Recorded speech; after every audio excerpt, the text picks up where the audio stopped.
Okay, it's just turned 5:15. Welcome to the Cred.15 at 5:15. My name is Ronan McDonald, and I have the pleasure of being your co-host this evening with Kendra Strudwick. So I come back nice and relaxed after a couple of days break and having Dara fill in and co-host with Kendra this morning. Thanks for joining us this evening. And as always, our intention is to create a space where help you to navigate this time, to feel like you are connected, and if it works, to use this opportunity to build some strong habits. We hope that in 15 minutes, you can leave feeling a bit more calm, a bit more connected, and hopefully a bit more positive. A little bit of housekeeping for everybody on the call today. As always, we want to make it as interactive as possible. So after some reflective exercises, we'll invite you to type your responses into the chat box. And for those of you joining us on Facebook Live, we invite you to find the best way to support you to complete these exercises. So now I'd like to hand over to Kendra to lead us through the first part of this evening's exercises. Thank you. Thanks, Ronan. Welcome back, folks. Let's just take a couple of minutes to do a short mindfulness activity and check in with ourselves.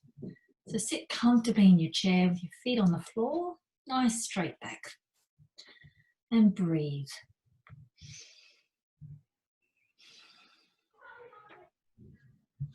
Breathe again.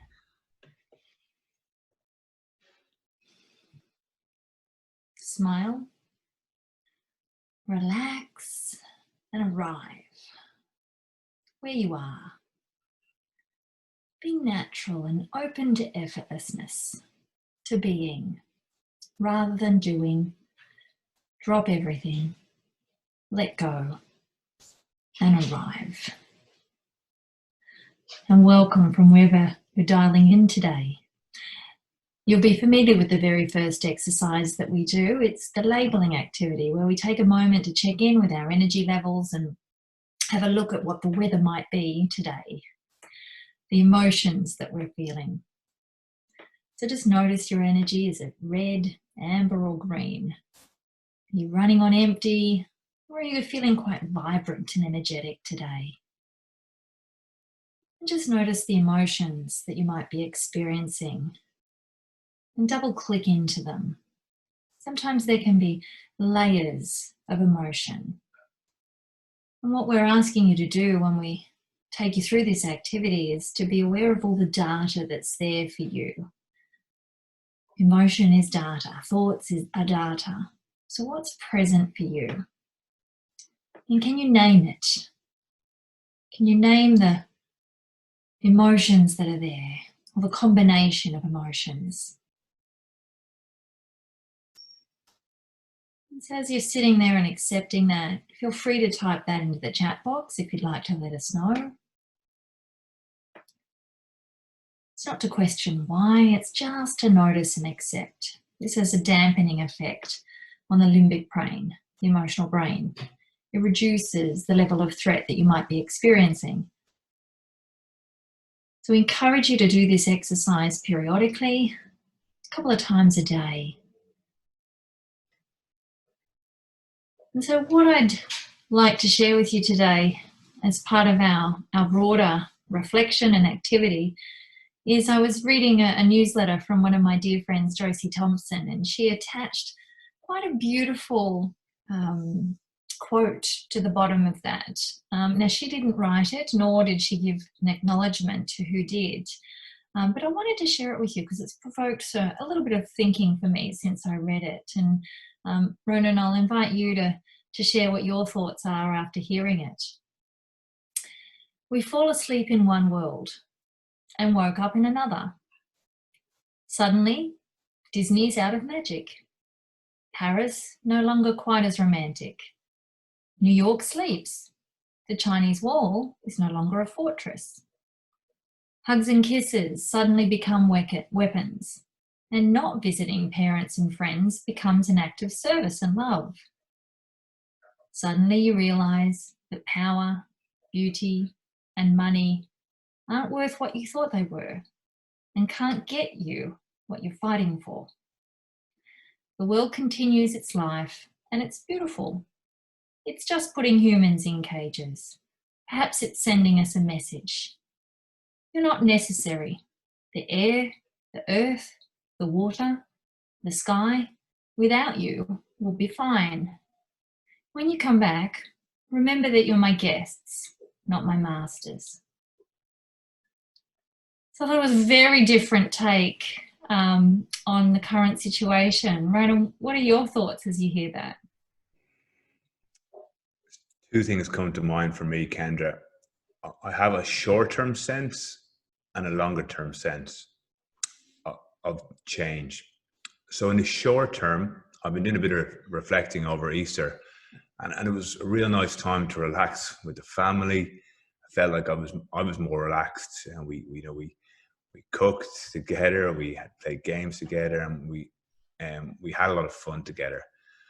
But I had this sense that what preceded it was almost a bit of novelty. So we've had 3 to 4 weeks of there's a bit of uncertainty around work and changing circumstances, but it was almost like an element of fun. Like this is kind of new. We got more time at home.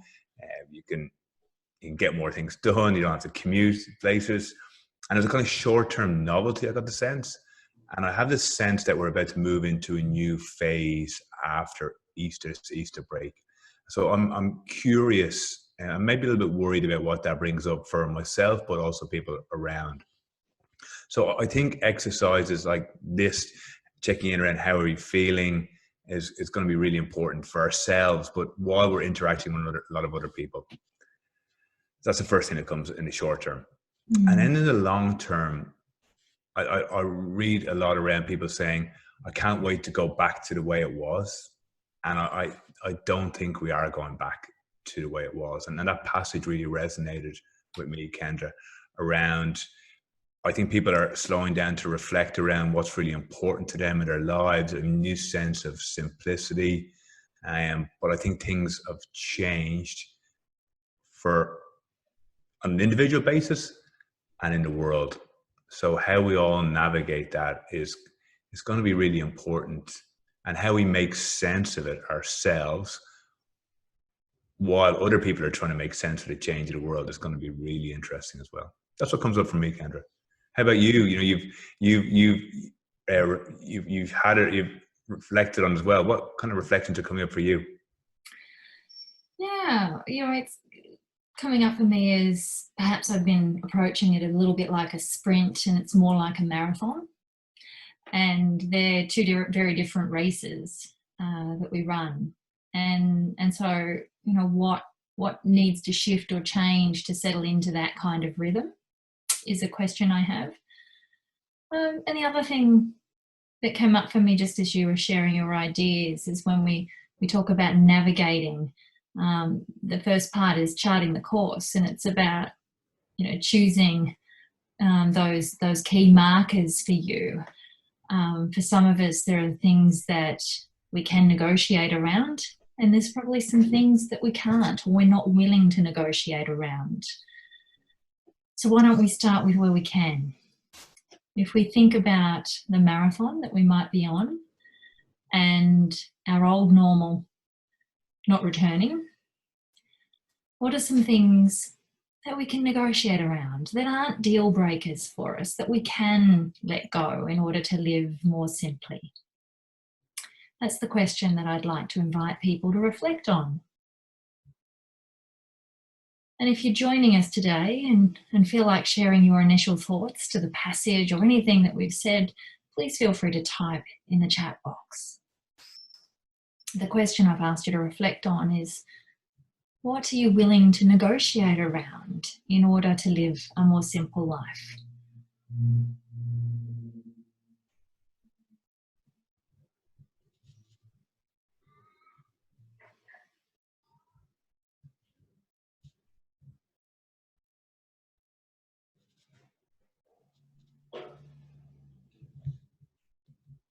And it's a big question.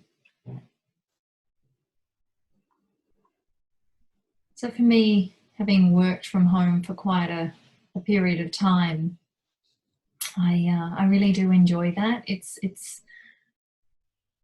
something that I'd like to do more of.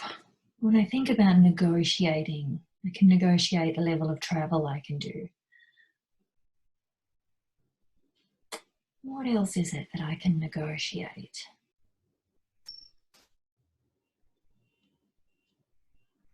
How much money I'm willing to earn.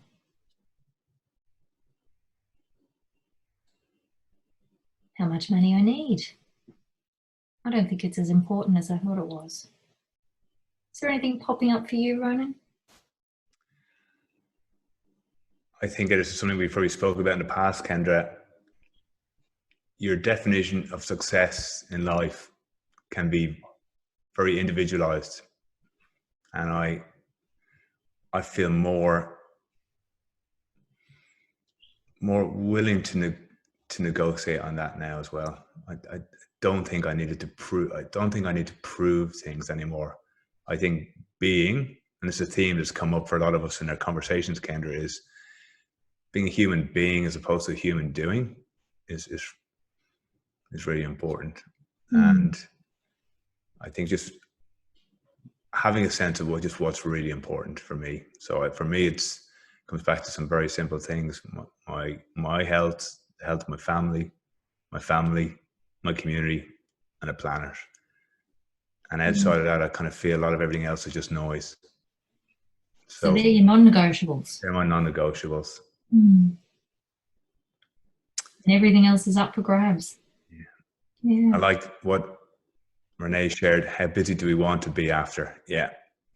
I think that's really, I've heard a lot of people say already, people especially have kids, we were overscheduled, we were bringing our kids to so many different things that was just running around.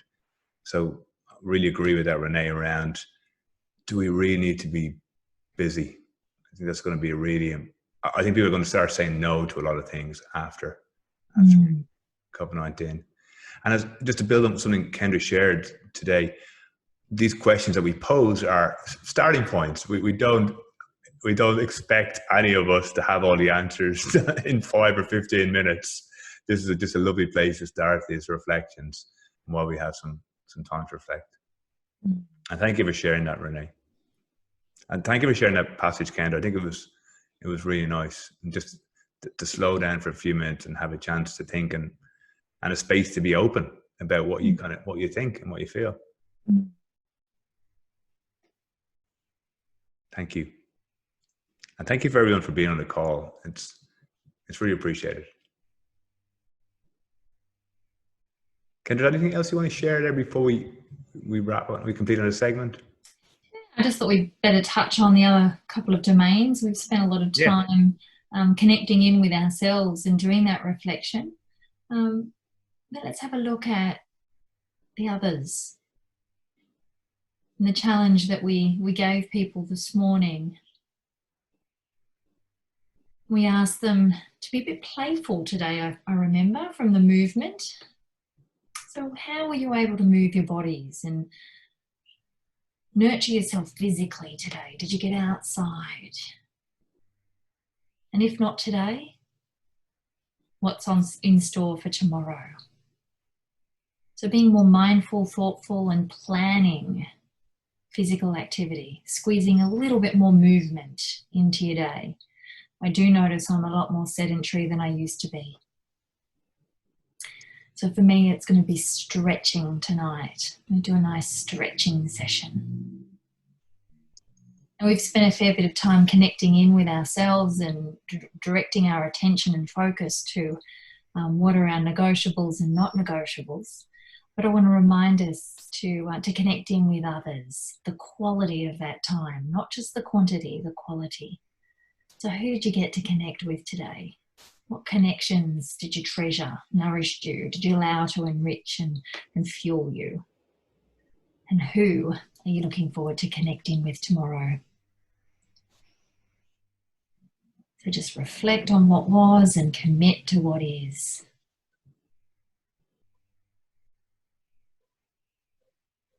And so that's all I wanted to make sure that we were checking in, Ronan, making sure we were being thorough. Thank you, Kendra. Just something you said there at the end could have triggered a response. We had a beautiful family event today where we Dara wanted to go cycling today, and we went to Centennial Park, and we had our time together, and it was wonderful. And we played some games, and we did some unique things that we don't normally do. And then we came back, and like, I think it was a little mini argument putting the bikes in the shed or something like that. And you finish on that, and I said to Neve, God, we seem to do 98% right, and then the 2%, like, it just kind of like falls. And kind of what came to mind as you were thinking, you can get fixated on the 2% sometimes, as opposed to the 98% of things that, you know, go well. So, and maybe it's just a theme to, if things didn't go quite right today, every day is a reset. Every day is a new day. And I think we need to be really kind to ourselves and the people around us at this time, because it's opportunity, but it's difficult times as well. And I think that brings us to the end of our Cred.15 for 5:15. Thank you very much for everybody who's been on a call. If you do want to hang around, Kendra and I can stay on the call for a couple of moments. We're wishing you a wonderful evening, and we look forward to welcoming you back tomorrow morning at 8:15. Thank you. Good night, folks.